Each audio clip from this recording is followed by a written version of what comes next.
Nobody in the county battery yard said a word when Earl Maddox turned the oak block over and found old chisel marks on the underside. A moment earlier, the place had been full of shouting engineers calling for readings, foremen arguing over load spread, the project manager demanding a crane adjustment before the south edge dropped farther. Rainwater stood in brown pockets around the platform legs. Red warning lights blinked on control boxes. A 40-foot battery container leaned just enough to make every man there feel the weight. Then Earl brushed mud away with his thumb. 3 shortcuts. 1 long cut. A number almost swallowed by age. Si bai mui hai. The county permit director saw it and went pale. They would not understand the meaning until later. Not that afternoon. Not when the first crib stack went under the steel, and not even when the container stopped moving. The silence would deepen only after someone pulled a yellowed courthouse, drawing from a county file, and laid it beside those carved notches. But to understand how oak blocks could stop a $1 million failure and expose a lie older than most men on that site, you have to begin 2 weeks earlier, when Mercer County still believed Earl Maddox was just a stubborn old holdout with junk wood in his truck. The solar company wanted his land. The county wanted his signature. Even his daughter wanted him to stop fighting a future too large for one old man to slow down. Then the rain came. Then the platform moved. And the only thing standing between modern certainty and public disaster was a man they had already decided was obsolete. If stories about forgotten skills, old promises, and quiet people the world underestimates mean something to you, consider subscribing. What happened in Mercer County was not only about a sinking platform or a stack of old oak. It was about the truth waiting inside things people throw away too fast. 2 weeks before the Hollow Ridge battery platform began sinking, Earl Maddox sat in the 3rd row of the Mercer County meeting room with his hat in both hands. He had washed the hat that morning, but the brim still carried sweat and barn dust. His canvas coat hung loose over narrow shoulders. His boots were clean enough for town, but no wiping could take the farm out of the cracks. At the front of the room, a screen showed the Hollow Ridge Solar Storage Project as if weather had never existed. Smooth gravel roads, service trucks, battery containers on concrete pads beneath a sky that never seemed to rain.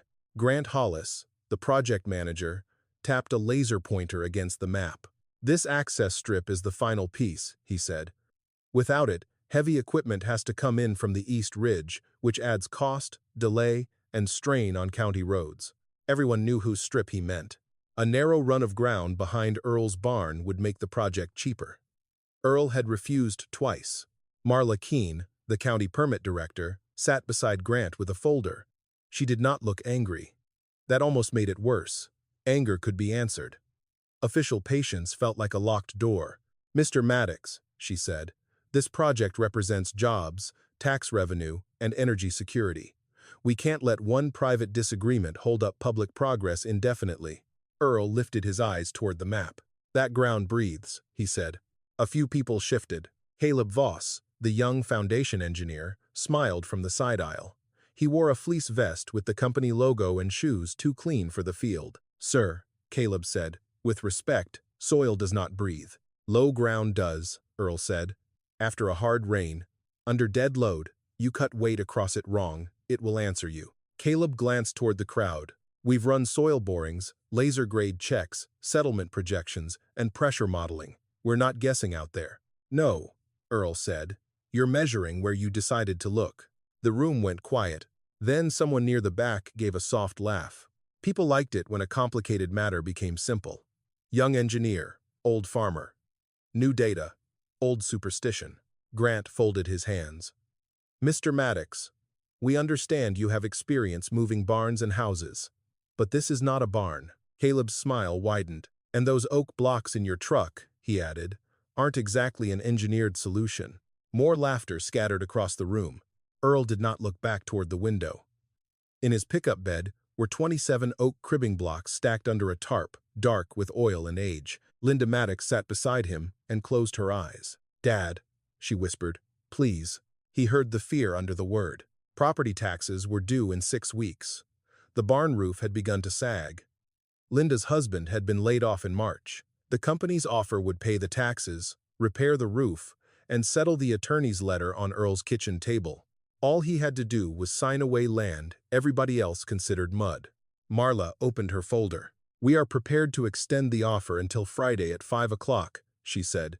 "After that, the county will review all available remedies." Linda stiffened. Earl understood the phrase. Remedies meant lawyers, hearings, and fees he could not pay. He looked again at the clean rendering. The low ground behind his barn had become a neat gray access road, as if mud could be made honest by coloring it on a screen. "Did any of you read the courthouse settling report from 1972? Earl asked. Marla's hand stopped. "That matter has no relevance here. It was the same kind of ground." Caleb laughed once. "Are we really comparing a modern battery platform to a courthouse job from half a century ago?" Earl stood. The chair legs scraped the floor. "No," he said. "I'm comparing men who think weight only goes where they tell it."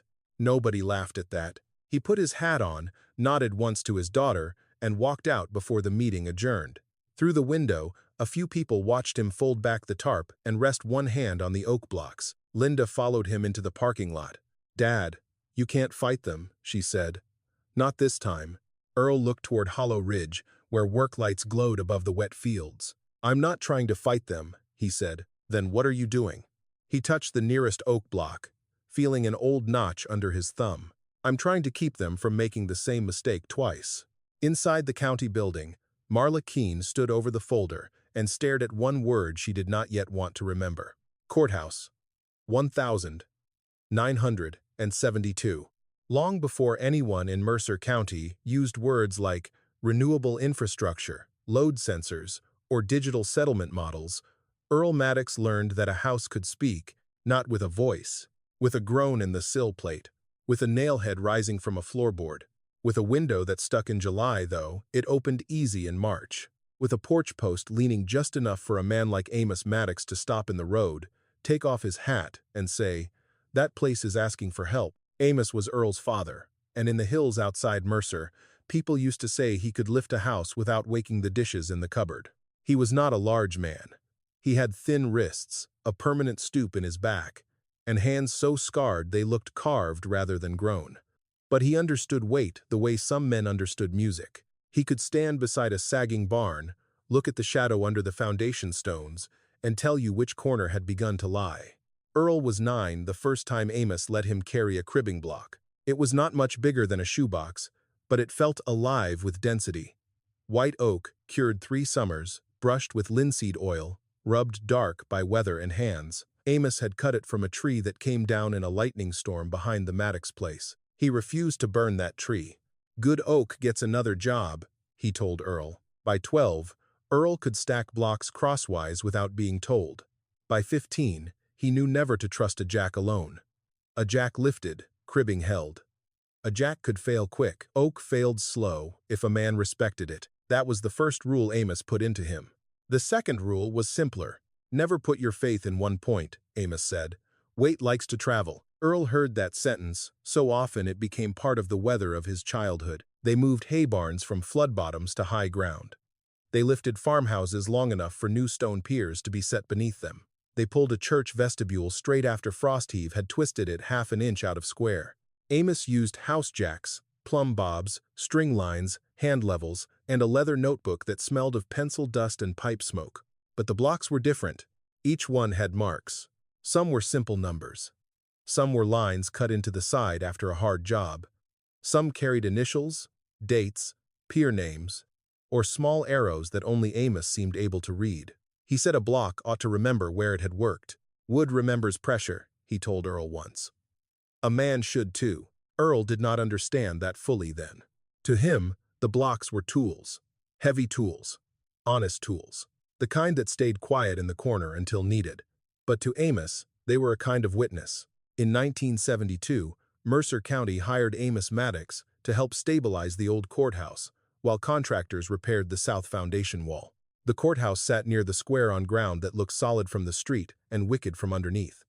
The south side had settled for years. Doors dragged, cracks climbed through plaster above the clerk's office.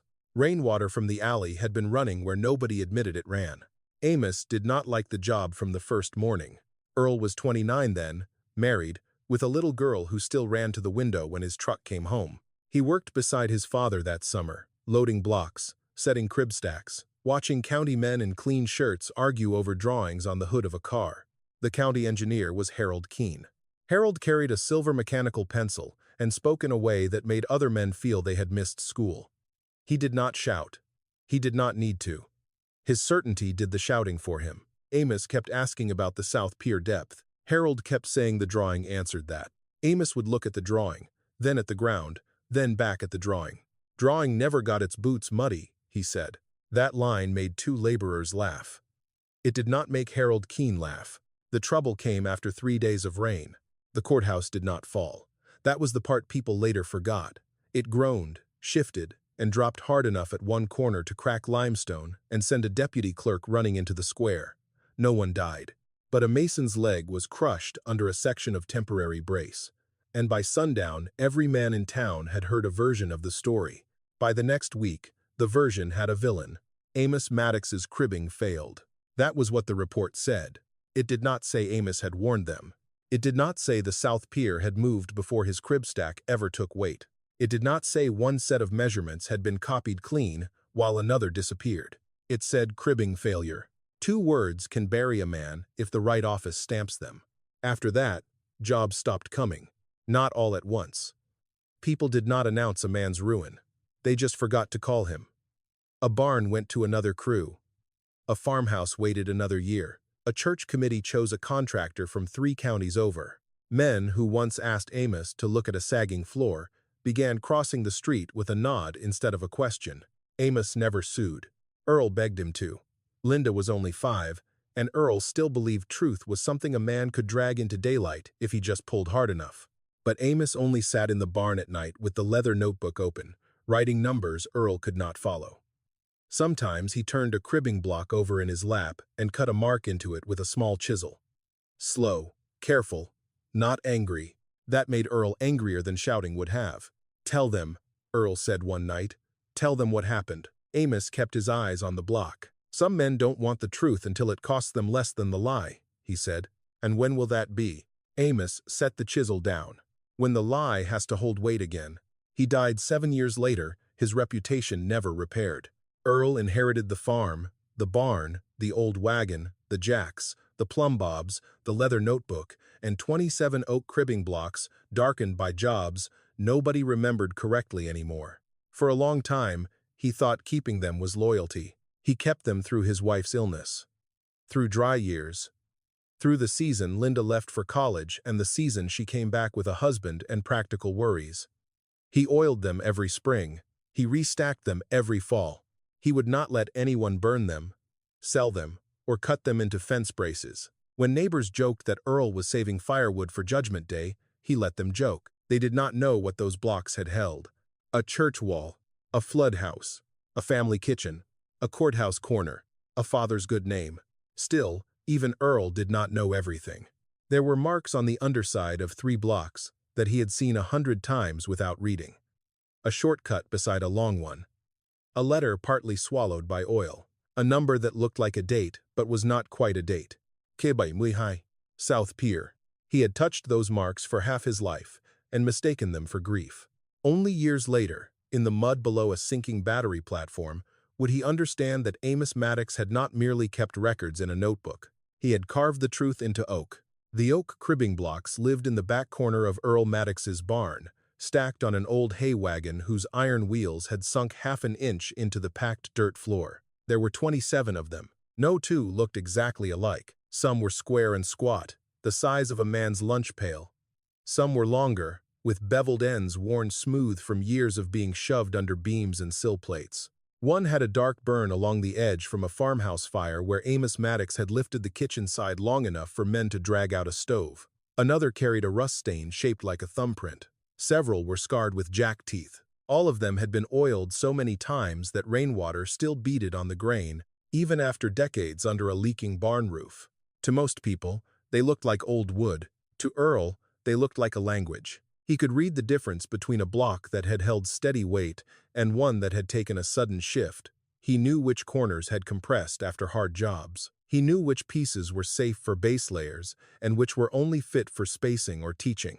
If he ran his palm across the end grain, he could feel where time had closed the pores, where pressure had polished the surface, where a crack had stopped because the oak had fought back. Linda never understood that. She tried. Earl gave her credit for that. But to her, the blocks were another thing tying him to an old grief. They took up space. They gathered dust. They made him stubborn when he needed to be practical. Once, after the barn roof began sagging over the south bay, she had stood beside the wagon with her arms crossed and said, "Dad, you know people would pay for this kind of wood. Reclaimed oak is expensive now." Earl had not looked up from brushing oil into a block. "It isn't reclaimed," he said. "What is it then?" "Still working." She had sighed the way grown daughters sigh when they love a parent and cannot move him. Outside the family, people were less gentle. Ben Rusk, Earl's nearest neighbor, had once pointed at the wagon and said, "You saving those for Noah's Ark?" Earl had smiled.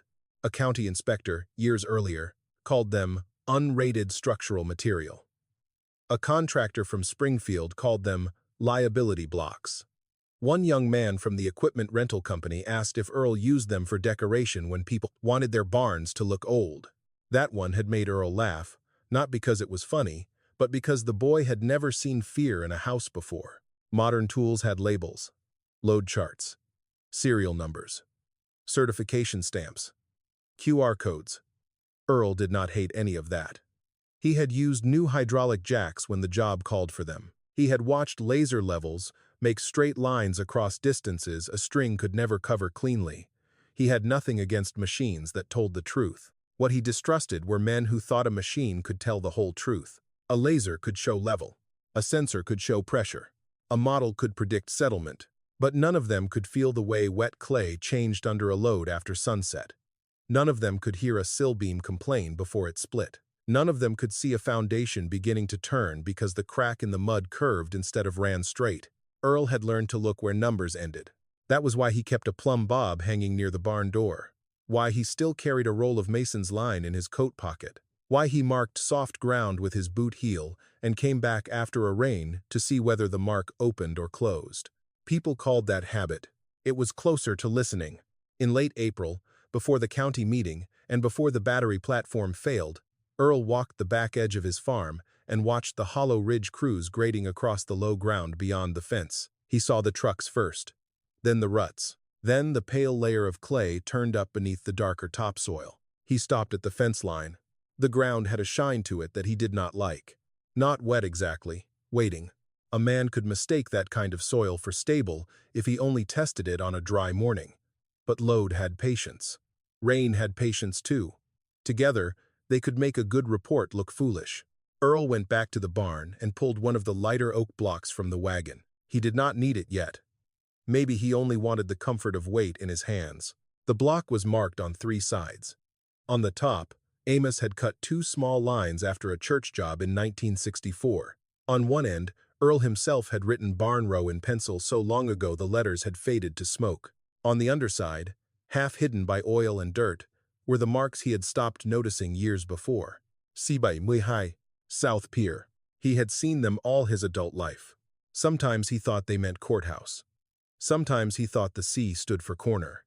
Sometimes he thought South Pier was just Amos's private label for where the block had been placed during the courthouse job. His father had used practical marks on everything. S for south, N for north, L for left, R for right. Numbers for sequence, arrows for direction of load. It had never occurred to Earl that the cuts might be more than memory. He set the block on the barn bench and opened Amos's old leather notebook. The pages had gone soft at the corners. Pencil figures filled the margins. Height changes, jack turns, pier spacing, rain notes, load estimates. Some pages Earl understood. Others looked like a conversation Amos had been having with a man who never answered. Near the back was a courthouse sketch. South wall, temporary crib line, pier spacing, rain after 3rd day. Underneath, Amos had written one sentence. Ask Harold why drawing changed. Earl had read that line many times and hated it every time. It was too little to prove anything, too plain to ignore. A sentence like that could live in a man's mind for 50 years and still not open a locked door. He closed the notebook and looked again at the block. Outside, the Hollow Ridge crews were still moving earth. Earl could hear the backup alarms faintly over the pasture, thin and regular as a mechanical bird. He ran his thumb over the chisel marks. 3 shortcuts, 1 long cut. C-72. The oak gave nothing back. Not yet. So Earl put the block in the bed of his truck with the others and covered them with a tarp. People would see junk if they looked. That was all right. Oak had never needed to explain itself before the weight came down. The first time Earl Maddox walked onto the Hollow Ridge site without being invited, the workers were spreading gravel over wet ground. It was a clear morning, blue and sharp, the kind that made a man forget what the night before had done. Rain had fallen hard after midnight, running down the east ridge in silver sheets and gathering in the low places behind Earl's fence. By sunrise, the surface had dried just enough to fool people in a hurry. That was the dangerous kind of dry. Earl stood outside the temporary gate and watched a grader blade push pale clay into the roadbed. Beyond it, dump trucks backed toward the future battery yard. Their tires left deep shoulders in the mud, but the crew kept covering those shoulders with stone as if a scar disappeared when a man put clean clothes over it. A security worker in a yellow vest came over. "Sir, this is a closed site. I'm not here to wander," Earl said. "You got business with someone?" Earl looked past him. "I got business with the ground." The man did not know what to do with that, so he called Caleb Voss. Caleb arrived with a tablet in one hand and a hard hat that still looked new. He stopped just inside the gate, glanced at Earl's boots, then at the old pickup parked by the fence. Under the tarp in the bed, the oak cribbing blocks made a square, quiet load. "Mr. Maddox," Caleb said, "we already discussed the access strip at the county meeting." "I'm not talking about the strip." "Then what are you talking about?" Earl pointed toward the south edge of the newly graded pad. "That corner." Caleb looked. Nothing dramatic showed from where he stood. No collapse. No crack wide enough to photograph. Just a wide gray patch of fresh stone, damp clay along the edges, and the faint slope of a field that had always wanted water to stay. "You're putting dead load on breathing soil," Earl said. Caleb's face changed in the way educated men's faces change when they are trying to remain polite. "We've done borings. You bored high. We tested the pad area. You tested where the report told you the pad was. That is how site testing works." Earl stepped closer to the fence and hooked one finger through the wire. "No, that's how paperwork works." A few laborers nearby heard it. One of them looked down at his shovel.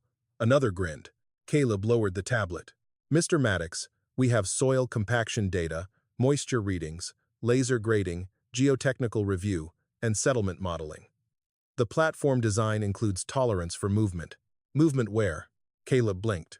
Earl pointed again, not at the center of the pad, but toward the muddy crescent outside the graded line. "Weight won't stay under your drawing."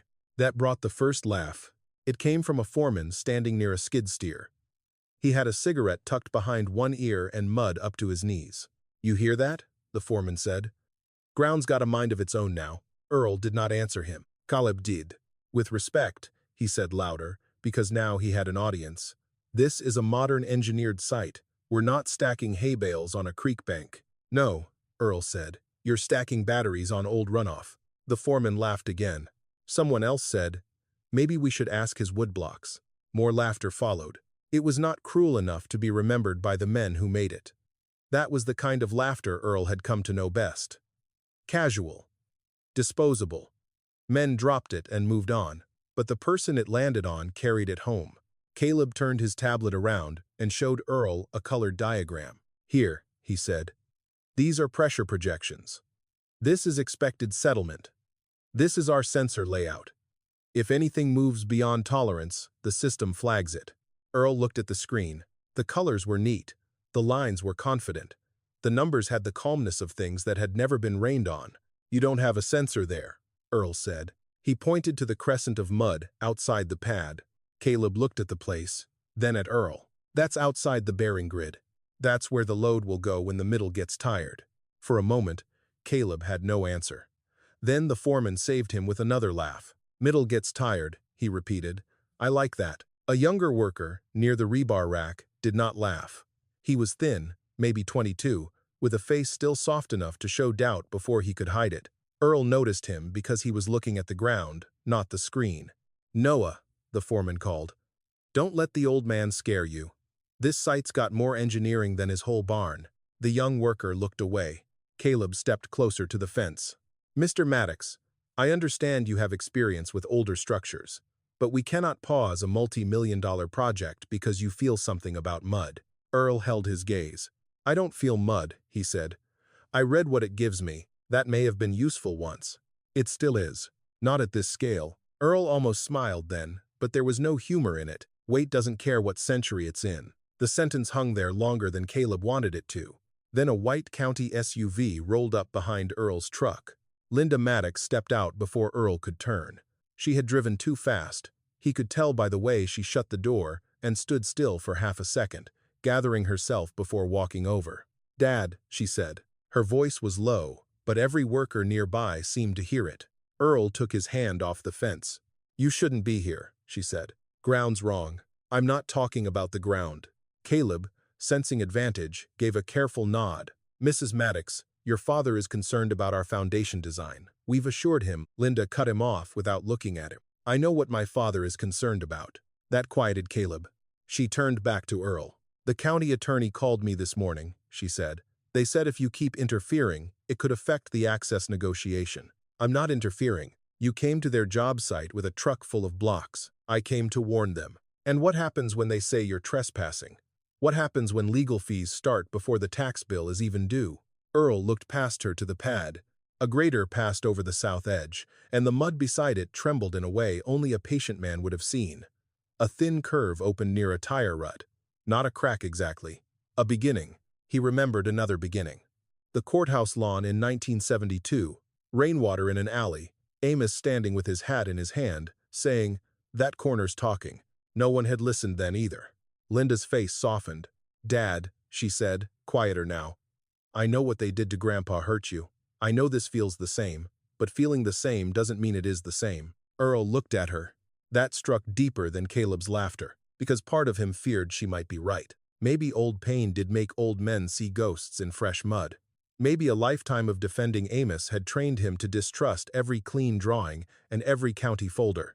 Maybe he was standing at a fence seeing 1,972, where there was only a battery yard and a project too large to stop. Then the wind shifted. The wet clay smell came up strong from the south edge. Earl looked down and saw brown water bead through the gravel. Not rainwater sitting on top. Water rising under pressure. He pointed once more. Tell them not to set the first container until that dries and opens, he said. Linda did not answer. Caleb looked at the foreman and shook his head. We're proceeding on schedule, he said. Earl nodded slowly, as if some part of him had expected no other answer. He walked back to the truck, folded the tarp tighter over the oak blocks, and climbed in. Behind him, the crew returned to work. The grader moved. The foreman shouted. Caleb lifted his tablet and spoke into a radio. The future continued forward with its clean lines and confident numbers. But as Earl drove away, Noah Pike stood at the edge of the pad and looked down at the mud. The little curve in the ground had widened, only by a hair, but it had widened. The rain returned on Tuesday night. It did not come hard enough to frighten anyone. There was no thunder rolling over the ridge, no wind snapping branches loose, no warning that made men look out their windows and think of foundations. It was a patient rain. Thin, steady, the kind that slipped into tire ruts, settled under gravel, and found every place a grading crew had tried to cover too quickly. By morning, Hollow Ridge looked clean again. The sky was pale. The gravel pad had dried on top. Work trucks moved in lines. Men stepped around puddles and joked about Missouri weather as if the ground had only been inconvenienced. At 7:40, the first battery container was set on the platform. It landed slow and heavy, guided by men in hard hats and bright vests. The crane operator lowered it with care. The rigging crew signaled. Caleb Voss watched the readings on his tablet. Green numbers. Stable tolerance. Nothing to stop the job. Grant Hollis clapped one hand against the side of the container when it settled. That's progress, he said. Nobody noticed the south corner drop. Not at first. It was too small to alarm a man looking for disaster. Less than half an inch. A little shadow change under the steel. A thin line of water pushing out from beneath crushed gravel. The sort of sign that could be explained away by anyone who needed the morning to keep going. But Noah Pike saw Earl Maddox standing outside the fence. Earl had not come to argue this time. He stood with both hands on the top rail, his hat pulled low, watching the corner instead of the crew. In the bed of his truck sat one oak block, one plumb bob, and a coil of mason's line. Noah walked over during a break. "You see something?" he asked. Earl looked at him for a moment before answering. "You do?" Noah glanced back at the container. "I don't know." That's a better answer than no. Caleb noticed them and came over fast enough to make his annoyance plain. "Mr. Maddox, we've been through this." Earl nodded toward the container. "Your south corner moved." Caleb checked his tablet. "No alarm." "I didn't say your tablet moved." Caleb turned the screen so Noah could see it, as if the numbers alone could settle the matter. "Settlement is within tolerance. Load distribution is normal. Sensor readings are stable." Earl pointed past the pad again, but not to the same place as before. This time, he pointed to a boot print he had pressed into the wet clay outside the fence the day before. The heel mark had widened. The toe had pinched shut. Noah frowned. "What does that mean?" "Ground's turning," Earl said. Caleb exhaled. "A boot print is not an instrument." "No," Earl said. "It's a witness you didn't think to silence." The line hit Noah strangely. He looked again at the print. It was not just deeper. It had twisted, as if the surface had been pulled from two directions while the top pretended to rest. Earl reached into his truck bed and took out the plumb bob. It was brass, old, and worn smooth at the point from years of use. He tied it to Mason's line and handed the loose end through the fence to Noah. "Hold that against the container edge." Caleb stepped forward. "Absolutely not. He is not authorized to." Grant Hollis called from behind them. "What's going on?" "Nothing," Caleb said quickly.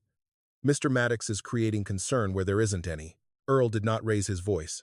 "Then let the boy hold a string." That made two crewmen grin, but this time the laughter did not spread easily. The container was too new, too expensive, too heavy. Men who laughed at warnings before a load was set became quieter after steel began leaning, even if they had not admitted the lean. Grant looked at Caleb. "If it shuts this down, let him look." "It won't shut anything down," Caleb said. Noah took the line. Earl guided him without touching the container. The brass plumb bob hung beside the south edge, swaying in the faint morning air. At first, nothing seemed wrong. Then Earl asked Noah to mark where the point settled against the gravel with a small piece of chalk. "Now wait." They waited 3 minutes. The point moved. Not much. Just enough for Noah's face to change. Caleb saw it too, but his expression hardened instead of softened. "Wind," he said. Earl looked at the still grass along the fence. Noah swallowed. "There isn't any wind." Caleb took a step toward the line. "Equipment vibration, crane load, human error. There are a dozen explanations." "There usually are," Earl said. "Right before there's only one." Grant's smile disappeared. Earl pulled the small oak test block from his truck. It was not one of the heavy cribbing pieces, only a short square of oak he used for teaching and checking soft ground. He pushed it beneath the fence to Noah. "Set that just outside the gravel shoulder. Don't force it. Let it sit." Noah placed it where Earl pointed. At first, the block sat level. Then its north edge lifted almost imperceptibly as the wet ground beneath the south side accepted weight from somewhere it should not have been receiving it. Noah stepped back. Caleb stared at the block. "That doesn't prove the platform is unstable," he said. "No," Earl said.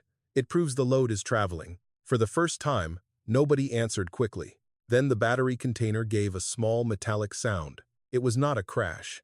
It was not a groan loud enough to stop the sight. It was the sound of a door latch shifting under pressure. Noah turned. The container's service door, checked and latched minutes earlier, now showed a narrow bright line along one side. The frame had gone slightly out of square. A worker near the door grabbed the handle and tried to pull it open. It stuck. He pulled harder. The door opened with a sharp pop. Caleb's tablet still showed green. That was the moment Noah Pike stopped looking at the screen and started looking at the ground. Grant Hollis walked toward the container, slower now. "How much movement are we talking about?" he asked Caleb. Caleb did not answer immediately. Earl looked at the south edge, where water had begun to bead through the gravel again. "Enough to warn you," he said. "Not enough to forgive you if you ignore it." Caleb turned on him, anger covering something closer to fear. "You want to be right so badly you can taste it, don't you?" Earl's eyes moved from Caleb to the container door, then to Noah's pale face. "No," he said. "I want to be early." That answer settled heavier than an argument. For the first time since the project began, Grant ordered the crew to pause work on the south row. Caleb objected, then stopped when the stuck door refused to close cleanly a second time. Noah picked up the little oak test block and handed it back through the fence. His fingers were muddy. "So what happens now?" he asked. Earl looked toward the low ground beyond the pad. A darker cloud line had gathered over the ridge, not black enough to scare the county, but wet enough to finish what Tuesday's rain had started. "Now," Earl said, "we find out how much weight they already taught the ground to carry wrong." By Thursday morning, Hollow Ridge no longer looked like a construction site, pretending nothing was wrong. It looked like a place holding its breath. The second rain had come harder than the first. It rolled down from the east ridge before dawn, filled the tire ruts, darkened the gravel, and turned the low ground beyond the platform into a shining brown skin. By 8 o'clock, men who had laughed at Earl Maddox 2 days earlier were walking slower around the south row. The battery container had moved again. This time nobody needed a plumb bob to see it. The south edge had dropped almost 2 inches overnight. Not enough to topple the container. Enough to make every bolt, bracket, and frame line look suddenly dishonest. One corner of the platform seemed to have settled into the earth while the rest of it tried to remain proud. Caleb Voss stood near the control box, jaw tight, tablet in hand. The screen still did not scream danger. It had changed from green to yellow, then back to green, as if the system itself could not decide whether it was witnessing a problem or explaining one away. Grant Hollis shouted for the crane crew. The crane operator refused to bring the machine closer. "Ground won't hold me," he called from the access road. "You want that container steadied. Give me something I can stand on." Caleb turned sharply. "We have matting. Not enough for that mud." Grant looked toward the fence. Earl Maddox was already there. This time, he had not come with one test block. The tarp was pulled back from the truck bed, and all 27 oak cribbing blocks sat stacked in their old silence. Noah Pike opened the gate without being told. Caleb saw it and snapped. "Noah." The young worker froze. Grant looked at the leaning container, then at Earl. "Can you stop it from dropping farther?" Earl did not answer right away. He studied the ground first. He looked where the gravel had bellied up, where water was seeping, where the platform's south corner had begun to feed weight into the mud beyond the bearing grid. "I can buy you time," he said, "if you do exactly what I tell you." Caleb's face flushed. Grant did not look at him. "Do it." Earl drove the pickup inside the gate. For a moment, the site went oddly quiet except for the rain dripping from steel and the low hum of equipment idling uselessly. Earl climbed into the truck bed with the care of a man whose knees had earned every complaint they made. Noah stepped up beside him. "Not by size," Earl said, "by memory." Noah frowned. Earl pointed.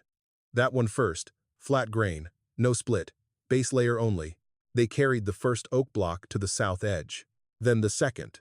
Then the third. Earl did not stack them high. That surprised Caleb. He had expected something crude, something theatrical, a pile of wood under steel. Instead, Earl built low and wide, crossing the grain, spreading pressure in short steps, refusing to let any one point become a hero. "Keep it low," Earl said. "High cribbing brags, low cribbing works." Noah repeated the instruction to 2 other workers, and soon men who had smirked at the blocks were passing them hand to hand with the careful respect people show something once it becomes useful. Caleb watched every move. "That block shouldn't be there," he said once. The load path already left your drawing," Earl said. Noah looked up, waiting for Caleb to answer. He did not. They set the crib stack against the settling edge, not to lift the container, but to stop the ground from teaching it a worse habit. Earl used a jack only after the oak was ready to hold. A quarter turn, then a pause. Another quarter turn. Then he listened. Not to the jack, to the steel, to the mud, to the container door that had stuck the day before. "Stop," he said. The crew froze. A small groan moved through the platform, low and tired. Then the south edge stopped dropping. Nobody cheered. The moment was too fragile for that. Grant looked from the container to Earl, as if he had just watched an old superstition become engineering in front of him. Caleb checked the tablet again. The readings were still confusing, but now the confusion belonged to the machine, not to Earl. Marla Keene arrived while the crew was securing the crib stack. Her county SUV stopped hard beside the gate. She stepped out in a raincoat, eyes moving from the platform to the oak blocks under the steel. "What is he doing inside the restricted area?" she demanded. "Saving your restricted area," Grant said. Marla ignored him. "Mr. Maddox, This does not change the access dispute. Earl was kneeling in the mud, wiping his hands on a rag. No, he said. It changes the weight. He reached for a block half buried in the muck near the base of the stack. It had been set aside, rejected for a split along one corner. When he turned it over, mud clung to the underside. He brushed it away with his thumb. 3 shortcuts. 1 long cut. A letter almost blackened with oil. Go by Muihai. Below it, shallow but readable, were 2 more words. South Pier. Earl stopped breathing for a second. The rain tapped on hard hats. A generator hummed. Somewhere behind them, a warning light blinked without sound. Noah crouched beside him. What is it? Earl did not answer. Marla had come closer. She looked down at the block, and every bit of authority left her face. Because she knew the code, or if she did not know it, something in her had been taught to fear it. Caleb noticed the change. Director Keene? Marla's mouth opened, but no words came. Earl lifted the block with both hands. Mud ran down his wrists. The old oak was heavy, but not as heavy as the silence around it. My father marked this after the courthouse job, he said. Marla looked away too fast. That was enough. For 50 years, Earl had wondered whether Amos Maddox had left behind only grief, notes, and unanswered questions. Now, in the middle of a modern failure, with a battery platform steadied by wood everyone had mocked, the old mark had returned under pressure, just as Amos said it would. A lie had been asked to hold weight again, and this time, Earl was not going to let it settle quietly into the mud. By late afternoon, the battery container was no longer sinking. That should have been enough to make everyone grateful. It wasn't. A temporary fence went up around the south row. Grant Hollis ordered the crew to keep clear unless they were assigned to stabilization. Caleb Voss stopped arguing in front of the workers and began taking photographs of everything instead: crib stacks, platform corners, water lines in the mud, Earl's oak blocks under the steel. Noah Pike stayed near Earl, silent but watchful. Marla Keene stood beside the county SUV with her phone pressed to one ear, speaking in a voice too low for the crew to hear. But Earl knew the posture. Shoulders tight, chin down, eyes turned away from the thing that frightened her. When she ended the call, she walked straight toward him. Mr. Maddox, she said, you need to be very careful about what you imply on this site. Earl was cleaning mud from the marked block with a rag. I haven't implied anything. You brought up the courthouse. No, the block did. Her mouth tightened. This is an active construction incident. It is not a public forum for old accusations. Earl looked at her then. My father was not an accusation. For a moment, rainwater dripped from the edge of Marla's coat, and nothing else moved between them. Then, she lowered her voice. You have no idea what you're reopening. Earl turned the block so the old cuts faced upward. I've had 50 years to wonder. Marla's face changed, not softening, not exactly, but losing some of its official polish. Wondering is not proof. No, Earl said. But missing pages might be. That made her step back. He noticed. So did Noah. 2 hours later, Grant Hollis came to Earl's farm. He did not come alone. A woman in a dark coat stepped out of the passenger side with a leather folder and shoes that were never meant for barn mud. She introduced herself as Patricia Lyle, counsel for Hollow Ridge Energy. Linda arrived 10 minutes after that, called by Grant before Earl had been told why they were there. They sat around Earl's kitchen table beneath a ceiling stain shaped like a map of some country no one wanted to visit. Patricia opened the folder.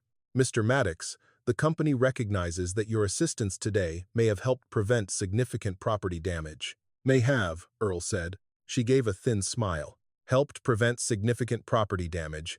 We are prepared to compensate you for emergency stabilization services, independent consulting, and inconvenience related to the access dispute. Grant slid a paper across the table. Linda saw the number first. Her hand went still. It was enough to pay the property tax. Enough to repair the barn roof. Enough to clear the attorney's letter and leave something over for winter. Earl did not touch the paper. What do you want signed? Patricia's smile faded by half. A standard confidentiality agreement. About the platform? About today's incident, site conditions, proprietary engineering matters, and any unrelated historical claims that could be misinterpreted in a damaging way. Linda looked from the paper to her father. Dad. Earl heard the plea inside the word again. Not greed. Not weakness. Fear. The refrigerator hummed. Rain ticked against the window. On the counter sat Amos Maddox's leather notebook, still closed, as if it too had been asked to keep quiet. Grant leaned forward. "This keeps everybody whole," he said. "We redesign the South Row. You get paid. The access issue goes away quietly. No lawsuits, no headlines, no dragging your family through old county business." Earl looked at him. "Whole for who?" Patricia folded her hands. "Mr. Maddox, reopening a 50-year-old courthouse matter based on marks in wood would be expensive, uncertain, and painful. For you most of all." Linda finally spoke. "She's not wrong." Earl turned to her. Her eyes were wet, but her voice held. "The roof is leaking over the hay bay. The tax bill is real. Your medicine isn't getting cheaper. And I know Grandpa deserved better. I do. But he's gone. You're still here." That hurt more than the offer, because Linda was not trying to sell him out.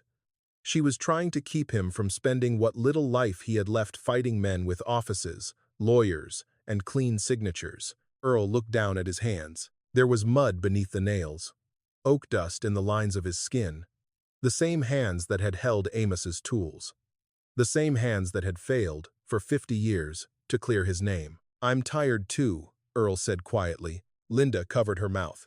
Grant seemed to think that meant victory, but Earl reached for the leather notebook and opened it to the courthouse sketch. "Before I sign anything," he said, "I want the South Pier load table." Patricia's eyes sharpened. "What table?" "The one that belongs with this drawing." Grant looked at her. She looked at Marla's name on a copied county contact sheet in her folder and said nothing. That night, Noah came back to Earl's barn with a laptop balanced on a feed barrel. He had access to the county public archive through the trade school research portal. It was not secret. That almost made it worse. The courthouse file was there.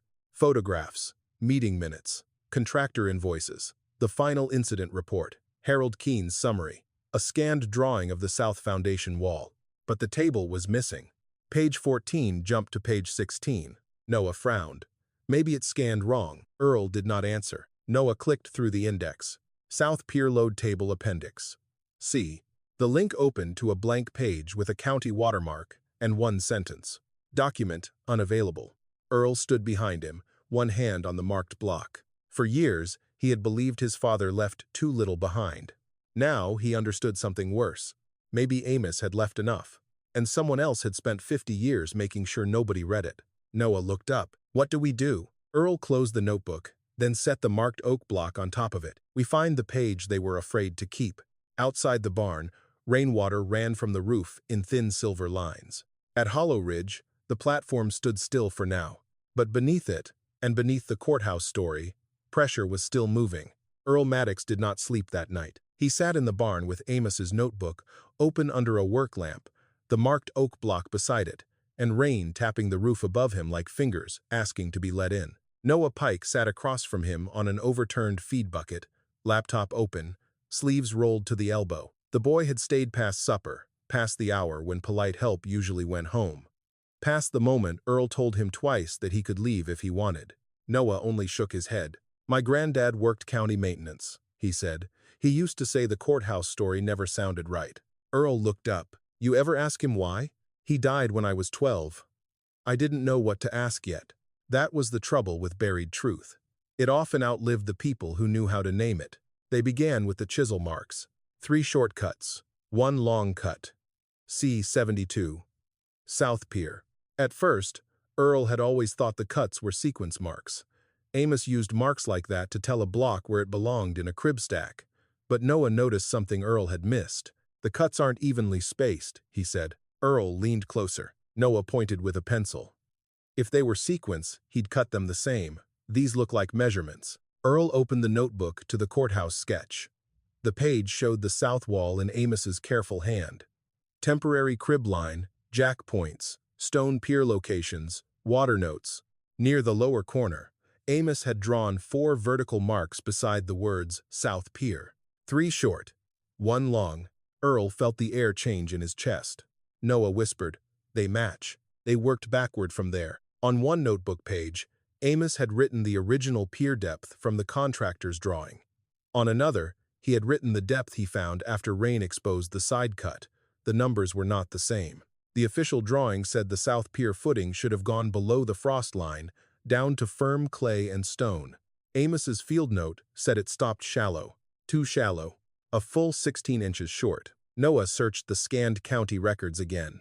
He found invoice references for poured concrete, limestone block, reinforcing rods, and gravel backfill. But the material quantities did not match the official drawing.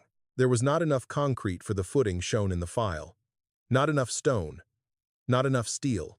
Earl sat very still. That pier was never built the way they said. Noah looked at him. Then your father's cribbing didn't fail. Earl closed his eyes. For 50 years, 2 words had followed Amos Maddox around Mercer County. Cribbing failure. They had sat under neighbors' polite silence. They had dried up work. They had made men look past Amos in hardware stores. They had shaped Earl's life so quietly that he had mistaken their weight for weather, but the cribbing had not failed. The ground had. And the ground had failed because men in offices made a courthouse cheaper than the drawing promised, then asked Amos Maddox's oak to carry a lie. By dawn, Earl and Noah had copied every number they could find. The missing Appendix C still would not open, but Amos's notebook had something the county archive did not. A field table, not printed, not official. Written in pencil in Amos's hand. South Pier actual depth, temporary load shift. Water under alley wall, warned HK7/18.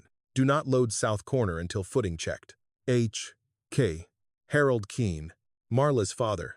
At 9 in the morning, Marla Keene came to Earl's barn alone. She did not wear her county coat.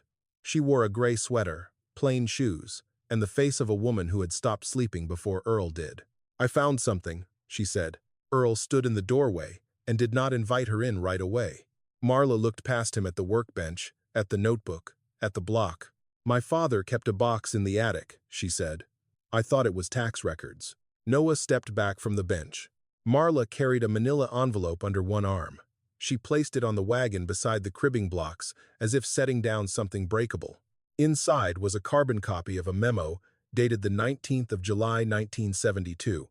Earl knew the date before he read the words. The day after Amos warned Harold Keene. The memo was short. It said field conditions at the South Pier did not match the final construction drawing. It recommended immediate exposure of footing before additional load transfer. It was signed by Harold Keene, and across the bottom, in darker pencil, someone had written, "Do not submit until board approves." Earl stared at the page. My father wrote the warning, Marla said. He never filed it. Her voice broke on the last word, but she forced herself to continue. He told my mother once that the courthouse job was the thing that taught him when to be quiet. I thought he meant politics. I didn't know he meant this. Earl wanted anger to come clean and simple. It did not. What came first was a picture of Amos sitting alone in the barn with a chisel in his hand, carving into oak because paper had already betrayed him. Noah read the memo twice. So the county knew, he said. Marla shook her head slowly. Some of them knew. The board chair, the contractor, my father, maybe the clerk who typed the final report. And they blamed Amos, Earl said. Marla looked at him. Yes, the word did not fix anything, but it opened the locked room. The consequences came after, one by one, uglier, because they were specific. Amos lost his work and died with men thinking his cribbing had failed. Earl's mother took laundry for neighbors after the barn-moving jobs dried up. A mason named Roy Bell, whose leg was crushed in the courthouse shift, never received full compensation because the report called the incident contractor negligence. His widow spent years fighting bills no one connected to the shallow footing. 2 other laborers were marked as careless in a safety file that followed them from job to job. The courthouse repair fund closed clean, while the people who carried the cost carried it privately. And now Hollow Ridge had almost repeated the same pattern. A public project. Soft ground. Clean drawings. Warnings dismissed. A report ready to blame the easiest man. Marla took off her glasses and pressed her fingers to her eyes. I became the same office, she said. Earl looked at the oak block. No, he said. You inherited the same silence.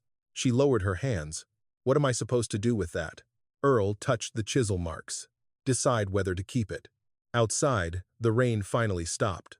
Sunlight came weakly through the barn boards and fell across the block marked C72. For the first time in 50 years, the truth did not live only in Earl's grief.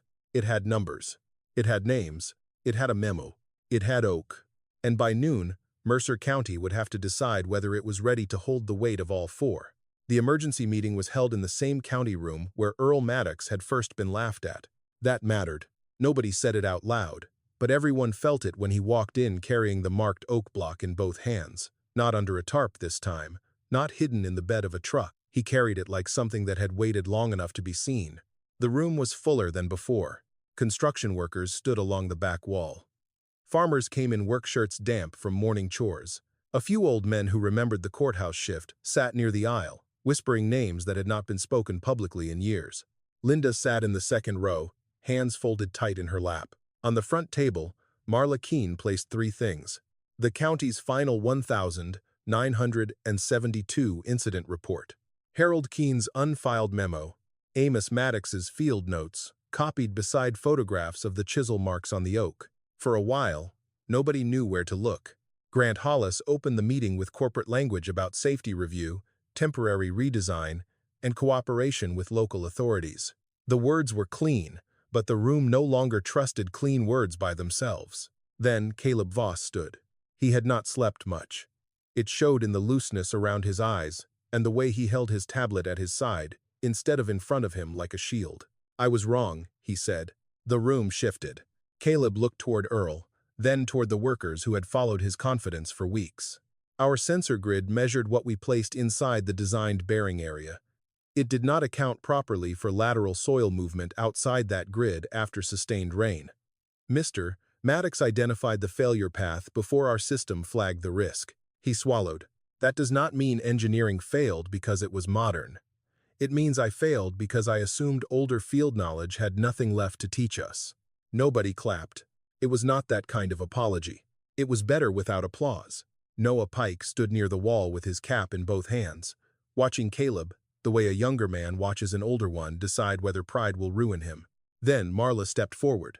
She did not stand behind the county seal on the podium. She stood beside the table where the documents lay. "My father was Harold Keene," she said. A murmur went through the room. "He was the county engineer assigned to the courthouse repair in 1972. Yesterday morning, I found a memo in his private papers. That memo shows he knew the South Pier field condition did not match the official drawing. It shows he recommended exposing the footing before more load was transferred." She placed her palm flat on the paper. "That recommendation was not submitted. The final report blamed cribbing failure." Earl looked down at the oak block. Marla's voice trembled once, then steadied. "I cannot undo what my father failed to do. I cannot give Amos Maddox back the years of work he lost. I cannot repay the shame his family carried. But as county permit director, I can reopen the record. I can submit this memo to the State Review Board. I can request correction of the courthouse incident file.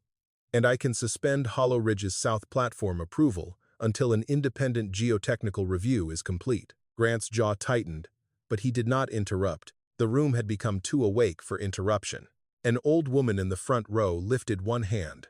"My husband was Roy Bell," she said. Earl turned. She was small, white-haired, with a cane across her knees. Earl remembered Roy only as a broad-shouldered mason who used to buy peppermint sticks for children outside the hardware store. "He came home from that courthouse job with his leg crushed," she said. "The papers said it was contractor negligence. Insurance fought us for years." Marla closed her eyes for a moment. "I know," she said. "His name is in the file."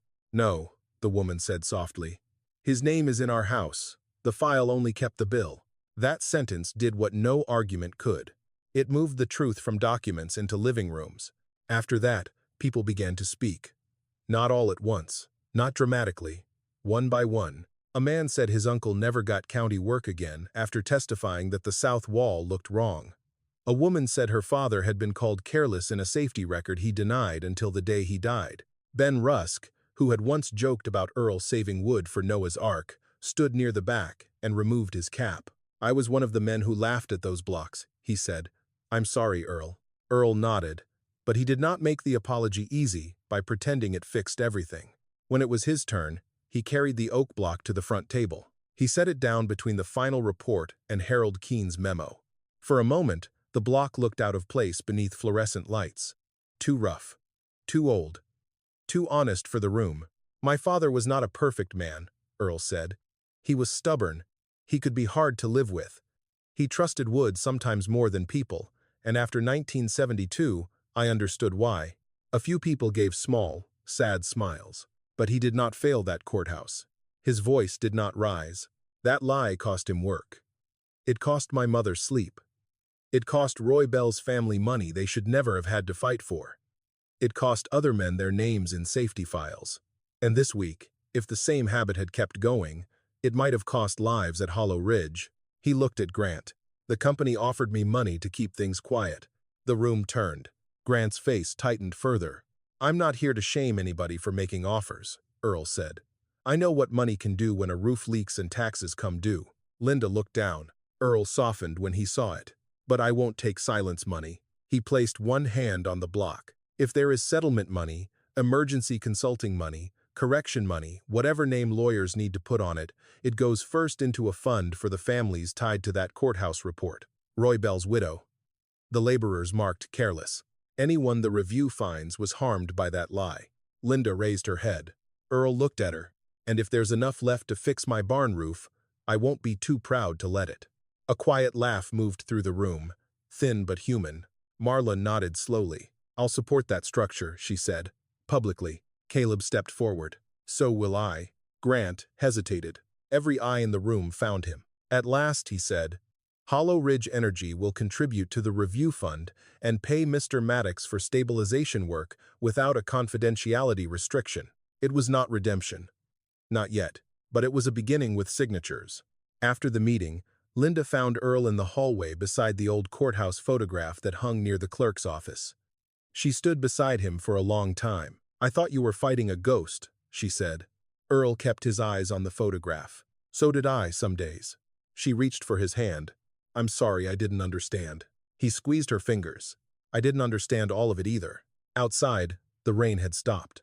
Across town, the battery platform still stood on cribbing, waiting for engineers to do correctly what they should have done patiently. And on the county table behind them, the oak block remained between paper and truth, holding both. By the time the first hard frost silvered the pasture grass, Hollow Ridge looked different. Not bigger, not flashier, just more honest. The south platform had been taken apart down to the ground. Independent engineers dug deeper than the original plan, cut wider drainage paths, and exposed the wet clay Earl had warned them about before the first container ever arrived. No one called it breathing soil in the official report.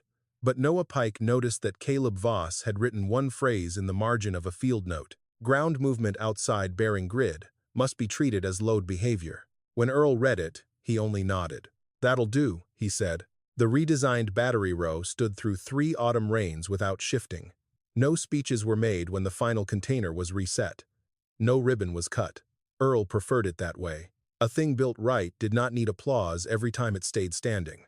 The courthouse case moved slower. State review boards did not hurry for dead men. Lawyers asked for copies. Clerks found boxes no one had opened since the 80s. Roy Bell's widow gave a statement from her kitchen table, with her daughter holding the old insurance letters beside her. 2 retired laborers signed affidavits with hands that shook more from age than fear. Marla Keene kept her promise. She submitted Harold's memo publicly, then stepped back from the review panel because her family name belonged inside the file, not above it. Some people praised her. Some blamed her for waiting too long. She accepted both without defending herself. Earl respected that more than he said. One cold morning, Linda found him in the barn standing over the old hay wagon. The cribbing blocks had been unloaded, cleaned, and sorted. Several had split during the Hollow Ridge rescue. One carried a deep crack down the grain where pressure had finally found the weakness age had been hiding. Another had crushed slightly at one corner. The marked block C-72, South Pier sat apart on the bench. Linda touched one of the damaged blocks. Can they be repaired? Earl shook his head. Not for holding weight. She looked worried, as if she had asked about him instead of would. What will you do with them? For most of his life, Earl would have said, keep them. That had been his answer to grief. Keep the blocks, keep the notebook, keep the anger, keep the name alive, because nobody else would. But the blocks had done what Amos left them to do. They had held long enough. So Earl called Caleb, Noah, and the instructor from the county trade school. The next Saturday, 6 students stood in Earl's barn with cold hands, clean notebooks, and the nervous silence of young people who knew they were being trusted with something older than a lesson. Earl did not begin with the courthouse. He began with a block. He placed it on the bench and turned it so the students could see the grain. "First thing," he said, "never trust a piece because it looks strong. Read the end grain. Look for the split that hasn't opened yet. Weight finds secrets." Noah smiled a little at that. Caleb stood near the back. Not as an engineer correcting an old man, but as a man trying to become less proud in useful ways. Earl showed them how to stack low and wide, how to cross grain, how to never let a jack carry what cribbing should hold, how to watch mud at the edge of a load, how to pause after a quarter turn and listen before touching the handle again. Then he brought out the marked block. The barn went quiet. "This one won't go under steel again," Earl said. It already carried its last job. He had cut 3 damaged blocks into smaller teaching pieces, each one sanded just enough to be safe but not enough to erase the scars. The piece with C-72 and South Pier stayed whole on one face, the old marks darkened with oil. He handed it to Noah. The young man held it carefully. "Why me?" Noah asked. "Because you looked at the ground when everyone else looked at the screen." Noah lowered his eyes. Linda stood in the doorway, coat wrapped around her, watching the exchange. For the first time, the blocks did not look to her like things that had stolen her father from the present. They looked like a bridge he had finally finished crossing. Later that winter, a corrected note was added to the courthouse record. It did not erase 50 years, but it changed 2 words. Cribbing failure became foundation failure due to undocumented field deviation. Amos Maddox's name was removed from the fault line. Earl read the corrected file once, folded the copy, and placed it inside the leather notebook. Then he set the notebook in Linda's hands. "You keep this," he said. She held it against her chest. "What about the block?" Earl looked toward the barn, where Noah and the students were learning how to set weight without arrogance. "That stays where it can still teach." Outside, beyond the pasture, the Hollow Ridge platform stood quiet under a gray winter sky. Not perfect. Nothing built by people ever was. But honest enough to bear what had been placed on it. Earl walked to the barn door and listened. No engines failed. No alarms screamed. No crowd laughed. Only Noah's voice carried from inside, repeating Earl's words to another student. "Low cribbing works." Earl smiled. The old oak had been called useless once. He never corrected them. He only kept it long enough for the truth to bear weight.